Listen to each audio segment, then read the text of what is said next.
Era o feriado de 1º de maio, uma data normalmente marcada pelas celebrações comunistas. E, de fato, o maior ícone da extrema-esquerda nacional tinha organizado um grande evento em suposta homenagem aos trabalhadores, que essa turma sempre explora. Lula contaria com as centrais sindicais, cúmplices de sempre, além de tucanos, seus instrumentos de poder, e a galerinha do PSOL, os dinossauros que dispensam até visitas a museus de quem quer voltar no tempo. Se a classe operária tudo produz, a ela tudo pertence, escreveu Sâmia Bonfim. Claro, uma operária de fábrica, né? Mas Bolsonaro jogou água no chope da turma da mortadela. Na verdade, o bolsonarismo. Sem lideranças destacadas, um movimento orgânico começou a preparar uma manifestação no mesmo dia, em defesa dos verdadeiros trabalhadores, ou seja, aqueles explorados pela esquerda lulista e impedidos de trabalhar. Era um grito por liberdade, de quem não aguenta mais governador e prefeito autoritários, protegidos por ministros supremos. Um caso claro é o de João Agripino Dória, governador de São Paulo, que chegou ao ápice da cara de pau de se solidarizar com os milhões de desempregados, cujas medidas restritivas do seu governo produziram ou aumentaram muito a quantidade.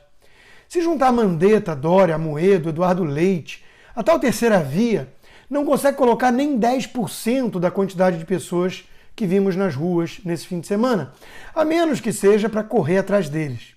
Eis o fato, tinha gente pra caramba. Milhares e milhares de carros que tinham pessoas com mais receio de se aglomerar, e mesmo numa pandemia, era muita gente também formando paredões humanos nas principais vias do país, mostrando o apoio popular ao presidente. Mas eis como a mídia relatou o ocorrido.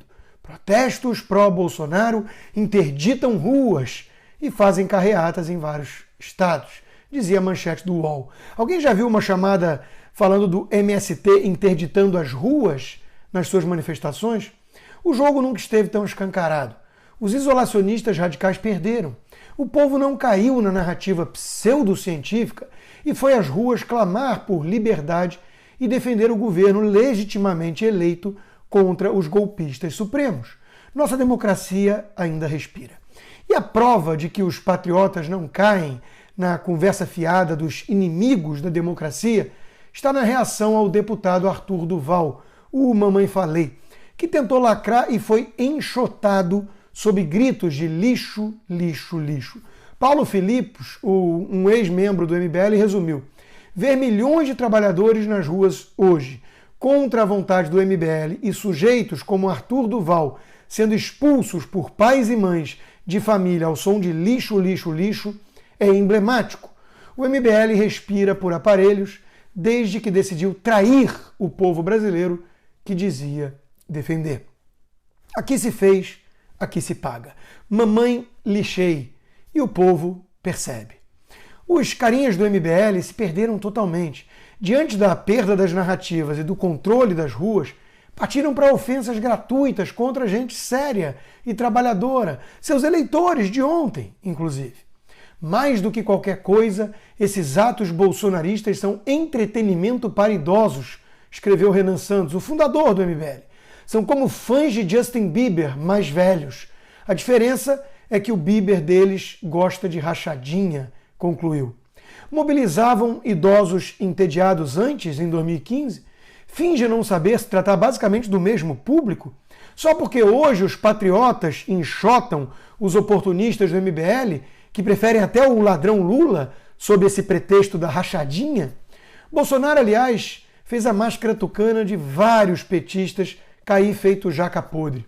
O melhor exemplo talvez seja o da jornalista comunista que se passava por tucana e, diante da multidão nas ruas, resolveu mostrar de vez os dentes afiados pelo lulismo. Na disputa entre Lula e Bolsonaro, só há um extremista: Bolsonaro! Repito o que disse em 2018. O PT jogou o jogo democrático e Lula quer cancelar a democracia. E Bolsonaro quer cancelar a democracia. Olha o ato falho. Escreveu Miriam Leitão.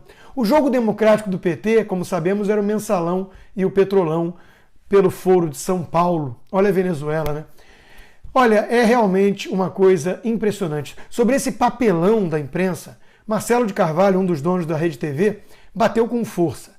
A tentativa dos órgãos de imprensa de sempre de esconder ou diminuir os enormes atos pró-governo de ontem é o verdadeiro negacionismo. Que vergonha, que medo eles têm, que comprovação que estão na contramão da maioria do povo brasileiro. Adrilha Jorge foi direto no ponto também sobre o significado dos atos. Multidões nas ruas pedem intervenção contra o cerceamento de liberdades sagradas de ir e vir, de trabalhar, de ter liberdade de expressão contra um judiciário ditatorial, de se libertar contra juízes e governantes tiranos. E a mídia diz que o povo faz atos antidemocráticos. Quem flerta com atos antidemocráticos é justamente essa mídia que se volta contra o povo. Mas claro que os tucanos, ainda que alaranjados, nada em homenagem a eles, condenariam as manifestações como atos irresponsáveis durante uma pandemia. Incapazes de colocar a 10ª parte nas ruas, querem inviabilizar as manifestações de quem prefere os riscos de aglomerações às certezas de submissão e desemprego. João Amoedo, do Novo, tentou lacrar, condenando todos que foram às ruas e terminando com seu bordão já repetitivo e cansativo de um obcecado oportunismo. O presidente escreveu: mais uma vez apoia e fica feliz com aglomerações. Segue trabalhando pelo vírus e contra o brasileiro. O resultado da irresponsabilidade e do fanatismo é conhecido. Vidas perdidas, economia arrasada, novas cepas e o Brasil isolado do mundo. CPI e impeachment já, conclui. A mineira Bárbara, do canal Te Atualizei, rebateu com maestria. Se ficamos em casa, eles dizem que o apoio evaporou. Se saímos e mostramos que estamos aqui em massa, somos irresponsáveis. Querem nos encurralar na espiral do silêncio. Desmontamos a narrativa e isso dói. Eles querem o poder, o que é diferente de ganhar uma eleição. Quem é golpista mesmo, né? Aliás, sobre manifestações aumentarem casos de Covid e o lockdown salvar vidas, vale lembrar que quando os Black Lives Matter realizaram atos nas ruas, a mídia chegou a mostrar estudos afirmando que não haveria aumento nos casos. É o vírus ideológico.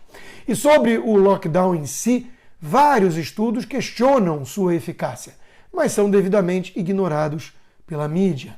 Agora mesmo acaba de sair mais um, apontando para as evidentes perdas de emprego com o lockdown, mas sem qualquer evidência de que ele salvou vidas. Outra narrativa que foi de vez para o saco nesse fim de semana é aquela de robôs que defendem um governo nas redes sociais. Silvio Navarro ironizou: nenhum instituto de pesquisa foi calibrado para calcular tantos robôs nas ruas. É a mesma bobagem de quem fala em gabinete do ódio, fingindo não ver ali pessoas normais, comuns, apenas cansadas e indignadas com tantos abusos supremos, ao mesmo tempo em que passam pano na mídia para o verdadeiro gabinete do ódio, a própria imprensa, que deseja abertamente a morte de Jair Bolsonaro. E por falar em golpismo, outra bandeira presente nas manifestações foi a do voto auditável. É o mínimo que se exige, pois ninguém confia em urnas que não podem sequer ser auditadas. A deputada Bia Kicis vem lutando por essa pauta e teve a comprovação do seu enorme apoio popular.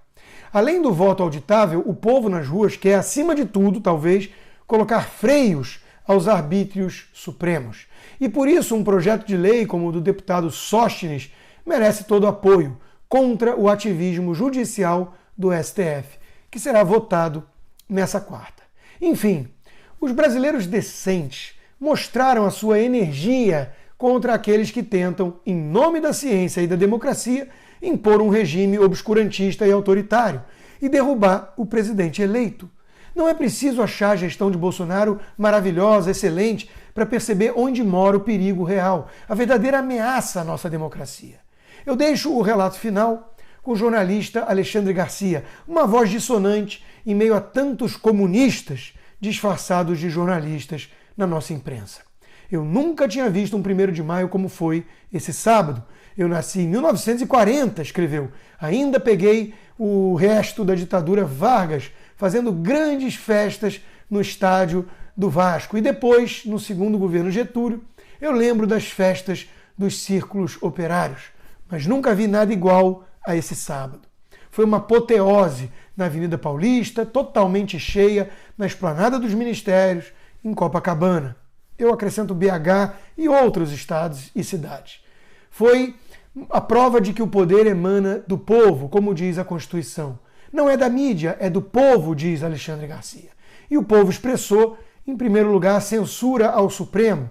Em segundo lugar, apoio ao presidente. Em terceiro lugar, pedido de voto auditável. E em quarto lugar, os gritos de eu autorizo, dizendo que a fonte de poder está transferindo o poder ao presidente da República para fazer o que for necessário para que as pessoas não saiam mais da Constituição. Porque a Constituição tem tido alta frequência de desrespeito. Estão desrespeitando direitos constitucionais de uma cláusula pétrea, que a própria Constituição diz que não pode sequer ser abolida em uma emenda, mas aboliram. Fica aqui o registro da manifestação popular, conclui Alexandre Garcia. Ninguém fez propaganda em órgãos tradicionais da mídia, ninguém anunciou, ninguém falou, a não ser nas redes sociais. E foi essa surpresa, essa explosão de manifestação de pessoas de todas as idades que saíram de casa para se expressar. Na minha síntese, os golpistas têm a mídia, mas Bolsonaro tem o povo ao seu lado.